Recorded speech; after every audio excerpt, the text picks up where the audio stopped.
Hi everyone. I didn't find a video on YouTube, so I will make it. So please pay attention to my reading. So the short story is called Framed by Don Wolfson.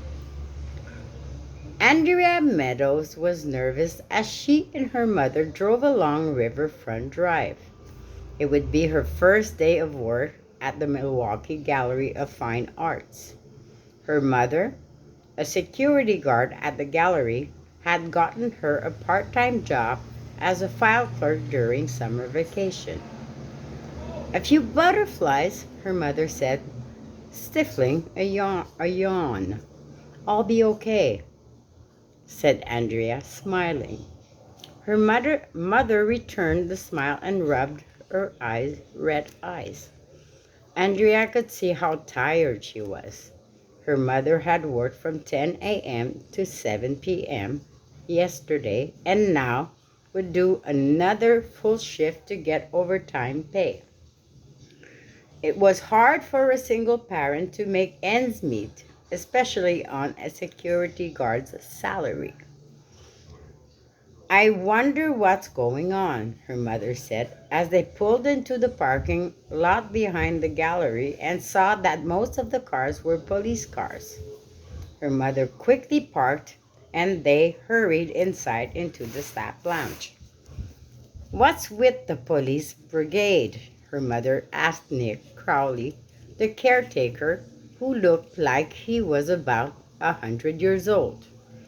There's been a robbery, said Nick. Someone made off with the Margaret last night. The Margaret, explained Andrea's mother. Oh no! Renee Margaret, the healer, Andrea knew, was the prize of the gallery's collection and worth upward of 6 million. Her mind raced as she followed her mother and Nick into the security office of the gallery, dominated by dozens of monitor panels, each fixed on a different room or part of the building. One of the rooms showed where the Margaret had been on display. In its place was an empty frame. How could this happen? Cried Beatrice Delacourt, the owner of the gallery, dabbing her eyes as she clattered into the room on spike high heels. A rugged-looking man in a sports coat followed Beatrice. He immediately stepped around her and walked up to Andrea's mother. Are you Julia Meadows? He asked, flashing a badge. Andrea watched her mother nod and quietly answered, yes. I'm Lieutenant Stone, the man said, pulling a chair out. Would you like to sit down? I need to ask you a few questions. He took out a pad and a pencil, then sat down across from Andrea's mother. Yesterday, you were the only security guard on duty between 10 a.m. and 7 p.m. Is that correct? Yes, said Julia Meadows in a flat tone. That was my shift. And after closing time, 4 p.m., was anyone else in the gallery? The lieutenant asked. Andrea listened carefully as her mother explained that Nick Crowley and Mrs. Delacourt had been in the gallery until closing. After that, her mother stated with certainty in her voice, the cleaning crew was here from 4 to 6 p.m., no one else. Stone scratched his head and tapped his pencil on the table. We have a rather puzzling situation, he said after a moment. The Margaret painting was in a locked room, a room that was locked after the painting vanished. Do you have any explanation? None, said Julia Meadows. It was in the room the last time I made my rounds. That was right after the cleaning crew left, about 5:30. Beatrice Delacourt shook her head sadly and looked coldly at Andrea's mother. I'm trying not to think the worst, Julia, she said. Then, turning to Lieutenant Stone, She added, I've already contacted the papers and posted $25,000 for the painting's reward return. As you can see, I'm willing to do just about anything to have my Margaret back. Stone nodded and looked sternly at Julia Meadows. I have something I'd like you all to watch, he said, reaching across the table and turning on a monitor connected to a VCR. The surveillance video was taking a view. Miss Meadows leaving work last night at 7:14. In it, as you can see, you are carrying a long rectangular box. Such a box could be used to carry a rolled up painting, could it not? Yes, agreed Julia Meadows. But the fact is, it contained flowers. The lieutenant raised an eyebrow. Flowers? I didn't understand how I came to be carrying flowers home either.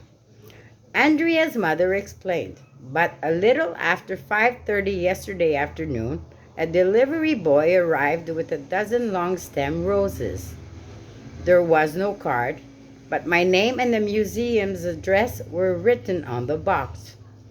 And that is what I was taking home, Lieutenant Stone, a box of flowers.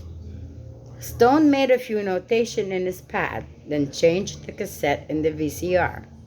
I'd like you to watch something else, he said, pushing the play button.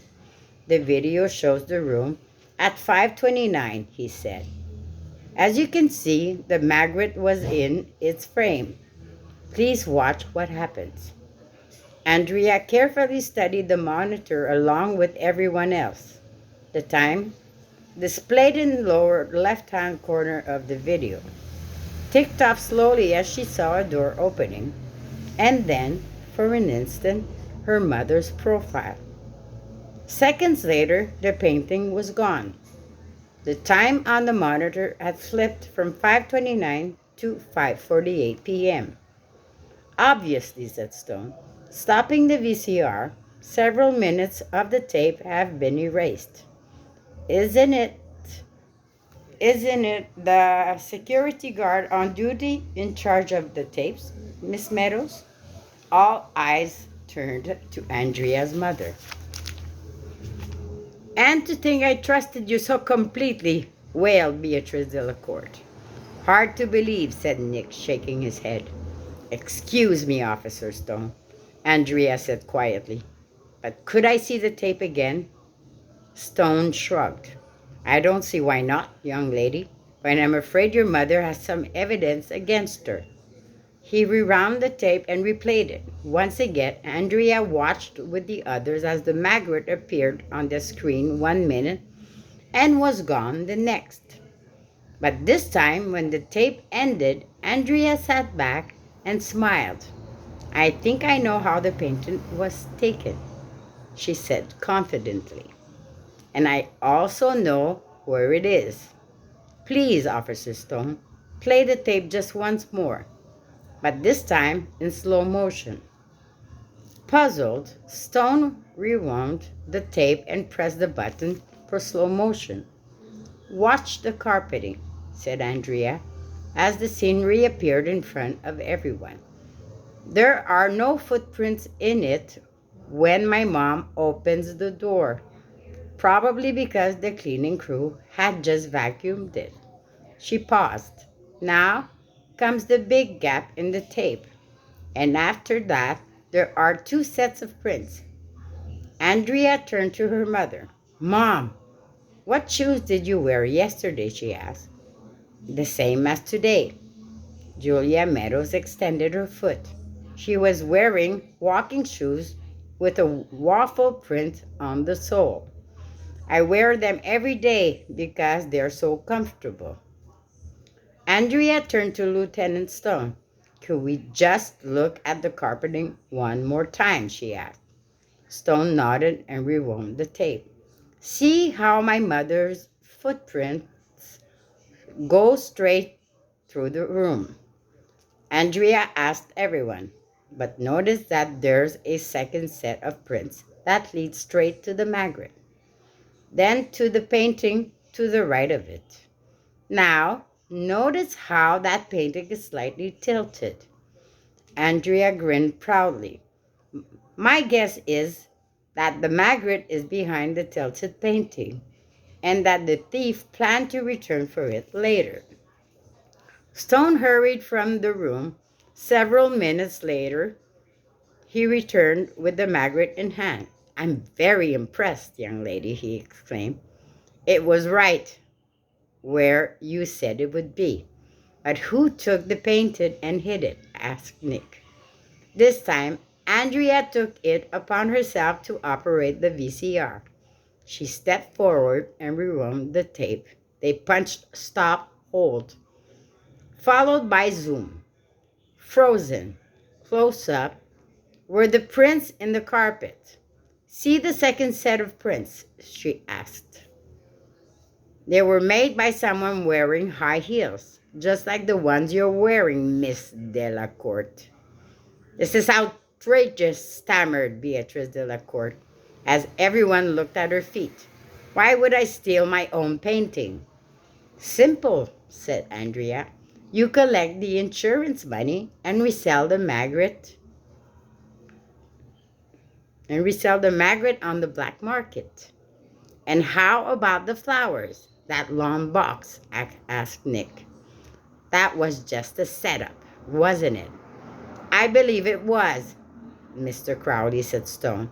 And I'd bet my badge that if we called the florist who delivered those flowers, we'd find that they were sent by one Beatrice Delacourt.